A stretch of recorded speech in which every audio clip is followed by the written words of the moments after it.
Hello दोस्तों, this is Manish Saini and you are watching Sankalp Academy. तो आज हम बात करने वाले हैं यहाँ पर सुप्रीम कोर्ट को कौन कौन सी हमने यहाँ पर पावर दी है, तो उनकी शक्तियों के बारे में डिस्कस करेंगे। पिछली वीडियो में हमने यहाँ पर जो बेसिक चीज़ें थी उसको यहाँ पर कवर किया था सुप्रीम कोर्ट की। तो आज हम बात करेंगे यहाँ पर सर्वोच्च न्यायालय की शक्तियों के बारे में।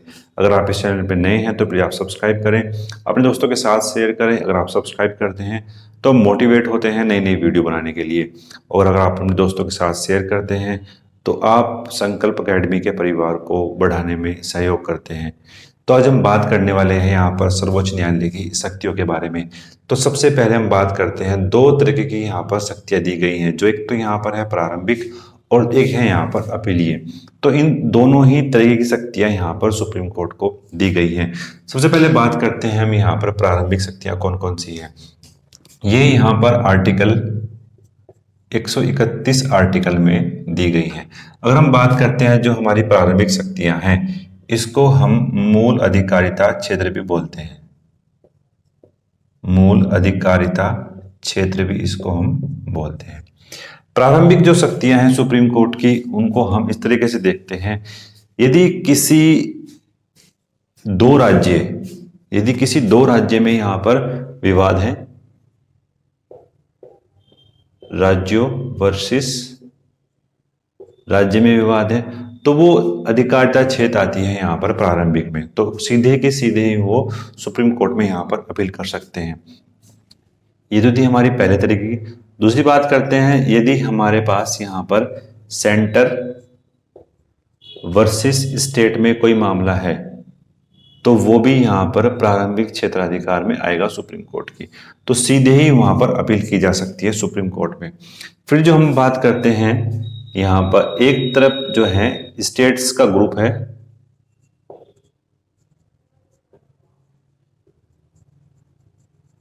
और दूसरी तरफ वर्सेस में यहाँ पर है सेंटर। तो इस तरह के जो मामले हैं वो सीधे के सीधे ही यहाँ पर सुप्रीम कोर्ट की प्रारंभिका क्षेत्र में यहाँ पर आते हैं। यदि हम बात करते हैं, जैसे हमने बात की थी कि राष्ट्रपति के चुनाव में कोई विवाद है, कोई डिबेट वहां पर चल रही है, तो वो सीधे के सीधे ही यहाँ पर प्रारंभिक क्षेत्राधिकार में आएगा सुप्रीम कोर्ट के लिए। तो उसके लिए हम सीधे अपील कर सकते हैं यहाँ पर सुप्रीम कोर्ट में। जैसे हम बात करते हैं, एक तरफ यहाँ पर centre plus state versus group of state,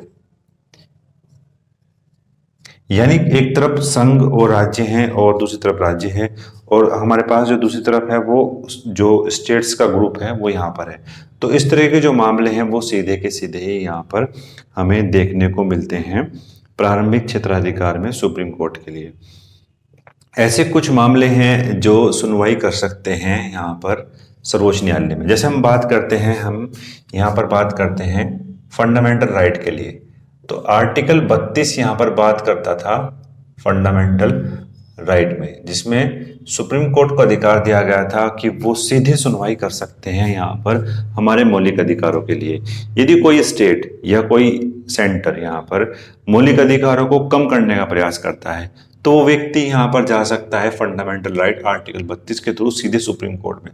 तो सुप्रीम कोर्ट में सीधे उसके लिए सुनवाई कर सकता है। लेकिन एक गाइडलाइंस यहाँ पर सुप्रीम कोर्ट की तरफ से भी दी गई थी। उनको पहले ये अधिकार दिया गया था कि वो पहले हाई कोर्ट में अपील कर सकते हैं। तो लेकिन आर्टिकल 32 के थ्रू हम सीधे पहुंच सकते हैं यहाँ पर सुप्रीम कोर्ट में। तो ये भी यहाँ पर प्रारंभिक क्षेत्राधिकार में हमें देखने को मिलता है। नेक्स्ट जो हमारे पास है वो यहाँ पर है अपीली क्षेत्राधिकार। जैसे आर्टिकल 3131 में था, तो ऐसे ही जो हमारे पास यहाँ पर संवैधानिक है वो हमारे पास दिखाई पड़ता है आर्टिकल 132 में। तो आर्टिकल 132 में यहाँ पर हमारे पास कुछ संवैधानिक अपीलीय अधिकार दिए गए हैं। तो यहाँ पर जो आर्टिकल 132 में अधिकार दिया गया है, यहाँ पर एक प्रश्न उठता है, यदि संविधान की व्याख्या से कोई संबंधित प्रश्न है तो उसके लिए अपील की जा सकती है यहाँ पर सुप्रीम कोर्ट में, और वो अपील होगी आर्टिकल 132 के थ्रू। यहाँ पर अगर हम बात करते हैं, कोई संवैधानिक विवाद है, यदि कोई संवैधानिक विवाद यहाँ पर हो रहा है तो उसके लिए भी यहाँ पर हम जा सकते हैं अपने सुप्रीम कोर्ट, संवैधानिक विवाद, और वो जाएंगे हम आर्टिकल 132 के थ्रू हम वहाँ पर जाते हैं। नेक्स्ट जो है हमारे पास वो है यहाँ पर दीवानी, यानी यहाँ पर कानून की व्याख्या से संबंधित कोई प्रश्न है, और ये यहाँ पर आएगा हमारे पास आर्टिकल 133 आर्टिकल में ही आएगा। यदि यहाँ पर था संवैधानिक में था संविधान की व्याख्या से संबंधित कोई प्रश्न है, और दीवानी में था यहाँ पर कि कानून की व्याख्या से संबंधित कोई प्रश्न है, कानून की व्याख्या से संबंधित कोई प्रश्न है, तो उसके लिए हम आर्टिकल 133 के थ्रू संविधान में की व्याख्या से संबंधित प्रश्नों के लिए जा सकते हैं सीधा सुप्रीम कोर्ट। तो एक तो यहाँ पर यह है, दूसरा है यहाँ पर कि हाई कोर्ट का कोई प्रमाणीकरण है। जैसे हमने बात की थी, जो हमारी जो व्यवस्था है वो यहाँ पर एकीकृत है, कुछ इस तरीके की व्यवस्था में दिखाई पड़ती है। सबसे पहले यहाँ पर है सुप्रीम कोर्ट, उसके बाद है फिर यहाँ पर हाई कोर्ट, और फिर सबसे लास्ट में है यहाँ पर हमारे डिस्ट्रिक्ट कोर्ट। तो सबसे सर्वोच्च यहाँ पर सुप्रीम कोर्ट है। तो अगर कोई हाई कोर्ट का प्रमाणीकरण है तो उसके खिलाफ भी यहाँ पर दीवानी में अपील की जा सकती है। हाई कोर्ट का प्रमाणीकरण है,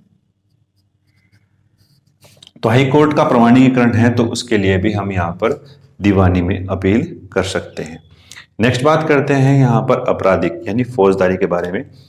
तो आर्टिकल बात करते हैं, कौन सा आर्टिकल यहाँ पर दिया गया है, तो आर्टिकल यहाँ पर दिया गया है 134, आर्टिकल 134 यहाँ पर दिया गया है। तो उसके बारे में बात करते हैं। आपराधिक में था यहाँ पर कि जो सुप्रीम कोर्ट है, तो अगर कोई मामला यहाँ पर हाई कोर्ट में है और उसके लिए हम अपील करनी है हमें सुप्रीम कोर्ट में, तो इसके लिए कुछ विशेष प्रावधान यहाँ पर किए गए हैं। जैसे अगर मान लिया किसी व्यक्ति को यहाँ पर कोई मृत्युदंड दिया गया है, तो मृत्युदंड में आप सीधे अपील कर सकते हैं, मृत्युदंड में अपील कर सकते हैं कहां पर, सुप्रीम कोर्ट में। इसके लिए आपको कोई प्रमाणीकरण की आवश्यकता नहीं पड़ने वाली है यहाँ पर। यानी हाई कोर्ट से जब कोई अपील हम सुप्रीम कोर्ट पे करते हैं आपराधिक मामलों में, अगर उसको वहां पर मृत्युदंड में दिया गया है तो हाई कोर्ट का जो प्रमाणीकरण है उसकी आवश्यकता नहीं है, सीधे ही आप जो है सुप्रीम कोर्ट जा सकते हैं। नेक्स्ट बात करते हैं, यदि 10 वर्ष या आजीवन कारावास दिया गया है,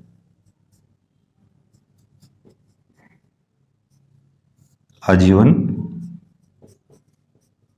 कारावास यहां पर दिया गया है, तो मृत्युदंड में अपील करने के लिए हाई कोर्ट का प्रमाणीकरण की आवश्यकता नहीं है। अब फिर यहाँ पर संसद ने संशोधन किया था और 10 वर्ष या आजीवन कारावास दिया गया है यहाँ पर हाई कोर्ट के द्वारा, तो आप सीधे अपील कर सकते हैं यहाँ पर सुप्रीम कोर्ट के लिए। उसके लिए आपको हाई कोर्ट के प्रमाणीकरण की आवश्यकता यहाँ पर नहीं पड़ने वाली। तो अब तक हमने यहाँ पर डिस्कस किया आर्टिकल 131, आर्टिकल 132, 33 और 34 को हमने यहाँ पर अब तक जो है डिस्कस कर लिया गया है। नेक्स्ट बात करते हैं हम, यहाँ पर कुछ विशेष अनुमति भी दी जाती है हाई कोर्ट के द्वारा। तो हाई कोर्ट के द्वारा कुछ विशेष अनुमति यहाँ पर दी जाती है कि उनकी सुनवाई यहाँ पर सुप्रीम कोर्ट में की जाए, तो वो हमें यहाँ पर देखने को मिलती है जो हमारी सर्वोच्च न्यायालय की शक्तियों से संबंधित यहाँ पर है। नेक्स्ट है हमारे पास यहाँ पर सलाहकारी शक्ति। जो हमारे पास सलाहकारी शक्ति है, हमने इसको अपने जो हमारा राष्ट्रपति वाला सेक्शन था शक्तियों वाला, उसको हमने यहाँ पर डिस्कस किया था। तो ये संबंधित है यहाँ पर आर्टिकल 143, क्योंकि हमने वहां पर बात की थी कि यहाँ पर जो हमारे राष्ट्रपति हैं उनको सलाह मांगने की शक्तियां हैं सुप्रीम कोर्ट से। तो यहाँ पर जो सलाहकारी शक्ति है वो संबंधित होने वाली है हमारे राष्ट्रपति से। तो राष्ट्रपति यहाँ पर सलाह मांगते हैं सुप्रीम कोर्ट से, तो यहाँ पर सलाह मांगने की शक्ति राष्ट्रपति के द्वारा ही सुप्रीम कोर्ट को प्रदान की गई है। अब यदि कोई प्रश्न हमारे संविधान के लागू होने से पहले का है, यदि 1950 से पहले का कोई विषय है और राष्ट्रपति जी द्वारा उस पर यहाँ पर सलाह मांगी गई है सुप्रीम कोर्ट से, तो सुप्रीम कोर्ट बाध्य है इस सलाह को देने के लिए। तो 1950 से यदि कोई पहले का है तो वहां पर सुप्रीम कोर्ट क्या है, वो बाध्य है, यानी उसको सलाह यहाँ पर देनी होगी। यदि कोई ऐसा विषय है जो 1950 के बाद का है तो सुप्रीम कोर्ट यहाँ पर वो सलाह देना चाह सकता है तो दे सकता है, यदि उसका मन नहीं है सलाह देने का तो वो यहाँ पर सलाह भी नहीं दे सकता है। अब इन दोनों ही परिस्थितियों में, चाहे वो 1950 से पहले की हो, चाहे 1950 के बाद की हो, किसी भी तरीके से बाध्य नहीं है यहाँ पर राष्ट्रपति उस सलाह को मानने के लिए। यानी सुप्रीम कोर्ट के द्वारा कोई ऐसी सलाह दी गई है तो उसको यहाँ पर जो राष्ट्रपति है बाध्य नहीं है कि वो उन सलाह को यहाँ पर उनका अनुकरण करे या उसको यहाँ पर उन सलाह को मानता है। तो दोनों ही परिस्थितियां हमने यहाँ पर देख ली हैं, 1950 के वाली और 1950 से पहले वाली भी। 1950 वाली जो हमारे पास स्थिति है वहां पर उसको जो है सलाह देने का अधिकार था, और 1950 के बाद जो है उसकी इच्छा है सुप्रीम कोर्ट की कि वो यहाँ पर उस सलाह को माने या ना माने। नेक्स्ट है हमारे पास यहाँ पर पुनर्निरीक्षण। पुनर्निरीक्षण को हमने यहाँ पर समझा था जैसे पुनर्अवलोकन, यानी सुप्रीम कोर्ट के द्वारा ही कुछ ऐसे निर्णय दिए गए थे, सुप्रीम कोर्ट अपने निर्णयों को बदल सकता है, सुप्रीम कोर्ट अपने निर्णयों को यहाँ पर बदल सकता है। जैसे हमने बात की थी, जो हमारा प्रस्तावना वाला चैप्टर था, प्रीएम्बल वाला जो चैप्टर था हमारा, वहां पर हमने बात की थी कि कौन कौन से विवाद यहाँ पर चले थे। तो सबसे पहले हमने बात की थी कि जो सुप्रीम कोर्ट था उसने ये कहा था कि जो हमारी प्रस्तावना है वो संशोधन योग्य नहीं है, यानी उसमें हम किसी भी तरह का चेंज नहीं कर सकते। फिर बाद के वाले जो यहाँ पर विवाद थे, जैसे हमने बात की थी यहाँ पर, तो वहां पर सुप्रीम कोर्ट ने कहा था कि प्रेमबल में संशोधन हो सकता है। तो उसके बाद हमने जो 42वां हमारा संशोधन था उसमें हमने 3 वर्ड वहां पर जोड़े थे। तो यानी हमने बात की कि सुप्रीम कोर्ट अपने निर्णय को यहाँ पर चेंज भी कर सकता है। दूसरी जो शक्ति यहाँ पर दी गई है वो दी गई है संसद के संबंध में, यानी संसद के द्वारा कोई ऐसा कानून अगर बनता है जो संविधान के मूलभूत ढांचे से संबंधित है और वहां पर उस पर अगर सुनवाई भी यहाँ पर कर सकती है, यानी उसको भी खारिज कर सकती है। जैसे हमने कल वाली जो हमारी नेक्स्ट वीडियो थी, पिछली वीडियो थी, वहां पर हमने नेशनल जज अपॉइंट कमेटी की बात की थी, NJAC की बात की थी, इसको यहां पर सुप्रीम कोर्ट ने खारिज किया था। यानी पुनरावलोकन भी कर सकती है यहां पर हमारी सुप्रीम कोर्ट, यानी संसद के द्वारा बनाया गया कोई कानून जो संविधान के सम्मत नहीं है उसको भी सुनने का अधिकार यहाँ पर दिया गया है हमारी सुप्रीम कोर्ट को, यानी उसको भी खारिज यहाँ पर कर सकती है। नेक्स्ट हमारे पास जो मिलता है वो है यहाँ पर अभिलेखीय न्यायालय, यानी अभिलेखीय न्यायालय यहाँ पर संबंधित है जो सुप्रीम कोर्ट के निर्णय होंगे, सुप्रीम कोर्ट के जो हमारे पास निर्णय हैं उनको अभिलेख के तौर पर इस्तेमाल करना, यानी उनको एक रिकॉर्ड के तौर पर हम रख सकते हैं। उनका यूज किया जाता है यहाँ पर हाई कोर्ट के द्वारा, डिस्ट्रिक्ट कोर्ट के द्वारा, या खुद ही सुप्रीम कोर्ट के द्वारा उन निर्णयों का हम यूज कर सकते हैं। जैसे हमने किसी निर्णय में कोई भी फैसला दिया है तो उस फैसले का ही अनुकरण करते हुए सुप्रीम कोर्ट आने वाले भविष्य में उसका यूज करते हुए उन पर निर्णय दे सकता है। यानी सुप्रीम कोर्ट के जो निर्णय है वो खुद में एक रिकॉर्ड के तौर पर यूज किए जाते हैं। तो सुप्रीम कोर्ट के निर्णय यहाँ पर अभिलेखीय न्यायालय में दिए गए हैं। जो हमारा सुप्रीम कोर्ट है वो अपनी मानहानि के लिए यहाँ पर सजा भी दे सकता है, तो ये भी यहाँ पर अभिलेखीय न्यायालय में ही है, यानी मानहानि के लिए कारण बताओ नोटिस भी जारी कर सकता है, या उसके लिए वहां पर सजा का भी प्रावधान किया गया है। यानी सुप्रीम कोर्ट की मनमानी जो मानहानि है वो भी यहाँ पर किसी भी व्यक्ति के द्वारा नहीं की जा सकती। तो अब तक हमने बात की कि किस किस तरीके की शक्तियां यहाँ पर सुप्रीम कोर्ट को प्रोवाइड की गई हैं।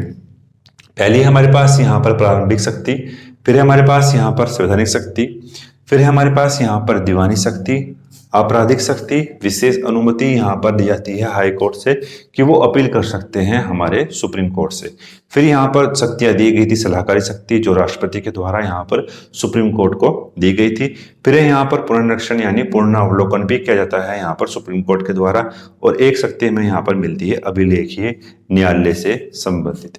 तो कुछ शक्तियां अगर हम बात करते हैं, और भी शक्तियां यहाँ पर दी गई हैं सर्वोच्च न्यायालय को। जैसे हम बात करते हैं, एक तो यहां पर क्या है, संविधान की ये व्याख्या करता है, संविधान की यहां पर ये व्याख्या करता है, और दूसरा ये क्या है, यहां पर संविधान का संरक्षक भी है। तो इतनी सारी शक्तियां यहाँ पर सुप्रीम कोर्ट को दी गई है ताकि हम अपने देश यानी लोकतंत्र को और भी तरीके से मजबूत कर सकें। तो हमने जाना यहाँ पर सुप्रीम कोर्ट की शक्तियों के बारे में। आशा करते हैं आपको ये वीडियो हमारी पसंद आ रही होगी। अगर आपको पसंद आ रही है तो प्लीज़ लाइक करें, अपने दोस्तों के साथ शेयर करें और जो हमारा संकल्प अकेडमी का जो परिवार है इसको बढ़ाने का सहयोग करें। मिलते हैं नेक्स्ट वीडियो में। धन्यवाद। जय हिंद।